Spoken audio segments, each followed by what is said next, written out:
Radio New Zealand News at 9. Good evening, I'm Catriona McLeod. An officer who's been part of the first New Zealand Defence Force group to march in a gay pride parade says he hopes their presence inspires others. Thousands of people lined Ponsonby Road for the Auckland Pride Parade, the first large-scale gay and transgender parade in the city since 2001. Air Force Squadron leader Stu Pearce says he hopes the military's presence helps military personnel who may be struggling with their identity realise that there is support for them.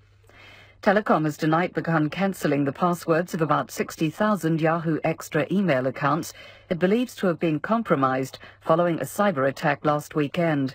These 60,000 customers, on top of the existing 15,000 that Telecom has been contacting over the past few days, will now be required to enter new password information when logging into their email account.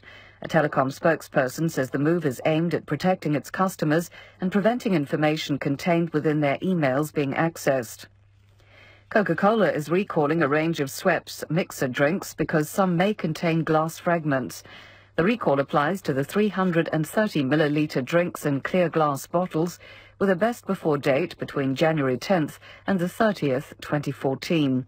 The Ministry for Primary Industries says the beverages may have chipped finishes and glass fragments to warn consumers. Census officials want the help of leaders from the Māori, Pacifica, Asian and Indian communities ahead of next month's census.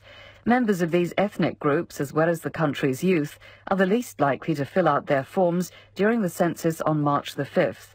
A Census Community Liaison Team Leader, Luke Crawford, says community leaders can use their contacts to deliver the message about the benefits of taking part in the census. He says young people are being encouraged through social media to complete the forms. The New Zealand amateur golfer Lydia Ko is back in a share of the lead, heading into the final round of the Australian Open. Ko shot a 3-under par 70 to be equal on top of the leaderboard with South Korea's Ji-Yae Shin. The pair are 6 shots ahead of their nearest rival. And that's the news. Hello, this is Wayne Mallard with an invitation to the rock.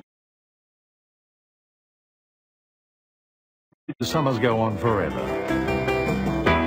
There was a feeling of great hope and optimism, and the smell of freedom was in the air.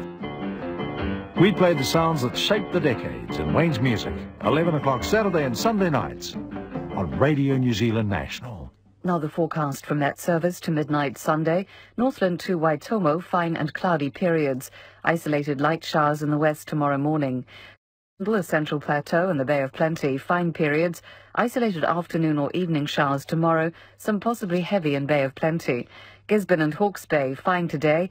Apart from scattered showers in Gisborne, some heavy with thunderstorms about the ranges. Isolated showers and southerlies tomorrow.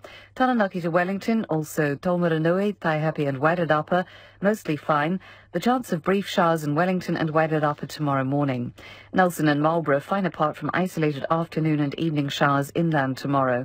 The Kaikoura coast and Canterbury, cloudy with patchy drizzle overnight, clearing tomorrow morning.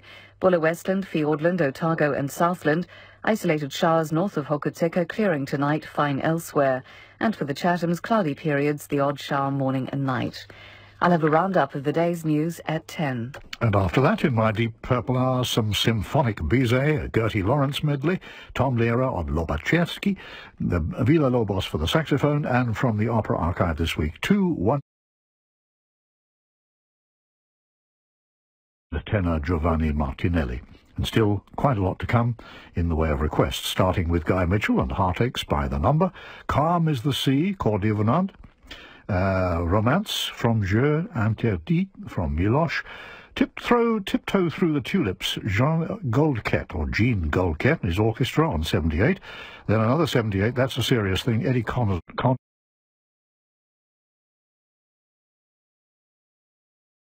Boone, that's the third of my 78s.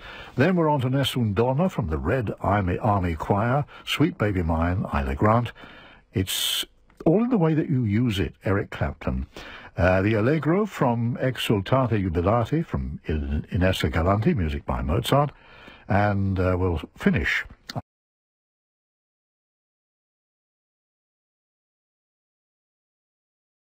in C minor. See how things go in this hour.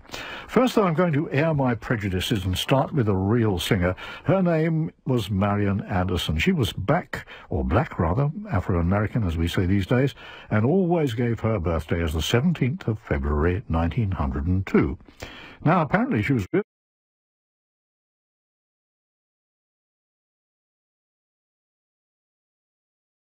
She joined her school choir at 6 and soon became known as the baby contralto. And at 8 she started teaching herself the piano. The family couldn't afford a tutor.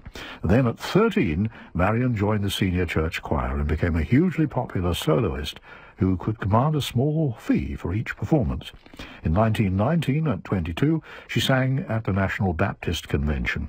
By the early 20s, she was making $100 a concert.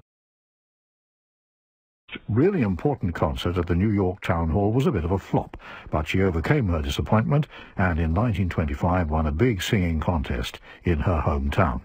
10 years later, soundly taught and musically sophisticated, she returned to the New York Town Hall and got a terrific reception that time.